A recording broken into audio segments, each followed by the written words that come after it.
Insanganyamatsiko y'umwaka igira iti n'igwingira twite ku buzima bw'umubyeyi utwite, umwana, umwangavu, imirire ndetse n'isuku, dukingiza abana inkingo zose. Iyi niyo nsanganyamatsiko ikigo nderabuzima cya Sovu giherereye mu karere ka Huye yatumye bishakamo ibisubizo maze barasa ku ntego kuri iki kibazo, biba umwera wahaturutse ukwira akarere kose. Uyu ni Seru wa Maria Solange, umuyobozi w'iki kigo nderabuzima. Gahunda ya Kundwa Kibondo yatangiye muri 2017.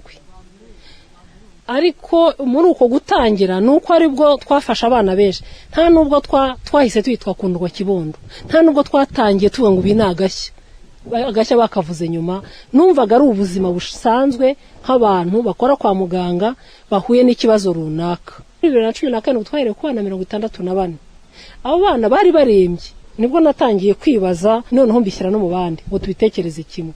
Uko igihe cyagendaga, amezi yagendaga ashira, twarabasezeraga bakize. Bakijijwe n'iki?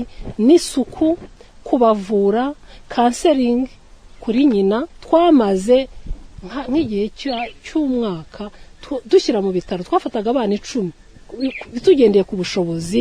Iki kigo nderabuzima muri gahunda ya Kundwa Kibondo ndetse n'ikiswigi ry'umwana, ababyeyi bahamya ko yabafashije cyane kuko bituma bitabwaho. Nderabuzima cya Sovu, umwana bamwitaho, bamuha nyine ibyo nge natabonaga. Ngiye kwamara ibyumweru 2. Naje hanga afite ibiro 8,500, uyu munsi agize 9. Namaze kumenya igize indyo yuzuye, irinda indwara n'ibitera imbaraga n'ibyubaka umubiri. Bimarene warahari ni masera, cyakeneye akakimuha, aradusura mu rugo no mu bitaro arahaza inshuro nyinshi. Ikigo nderabuzima kidufasha kuduha ibituma abana bacu biyongera, nk'izo zawongera n'icyo gikoma.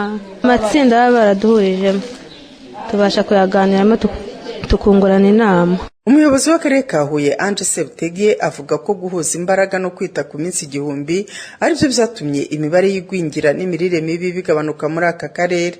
Mu myaka 7 koko byagaragaraga ko turi mu turere dufite igipimo cy'igwingira kiri hejuru, ariko ibi mwasuye n'ibyo twakoze byatumye ahubwo tujya hasi, tugabanya igwingira mu buryo bugaragara.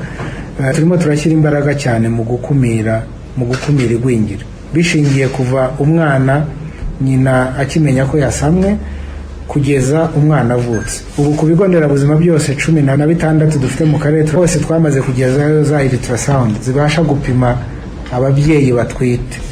Ni kimwe tubona bishobora gutuma ubwitabire ababyeyi batwite ko bakwitabira kwipimisha za nshuro zisabwa nibura 8. Icyo gihe iyo twarwanije igwingira umwana ataravuka, binaturinda ya mibare, kuko ya mibare ubundi tuyibona mu bana bamaze kuvuka. Ni naho ubu ngubu dushyize imbaraga. Twabonye ko ubufatanye bushobora kuba bwatanga umusaruro, guhuza za mbaraga, ibipimo tubona kwa muganga, kugira ngo byose bijye bihuzwa n'iki kibazo, ariko tugamije kugishakira igisubizo. Nk'iyi gahunda ya Kundwa Kibondo idufasha no gusesengura icyambere ikibazo kitera icyo kibazo cy'igwingira. Aka karere ka Huye mu mwaka wa 2015 igipimo cy'igwingira cyari kuri 42.6%, mu mwaka wa 2020 bari kuri 29.2%, naho icyumweru cyari ubuzima bw'umwana n'umubyeyi giheruka cyasize aka karere kari kuri 16%. Kugira ngo bazarase ku ntego bihaye ingamba yuko iki cyumweru cyari ubuzima bw'umwana n'umubyeyi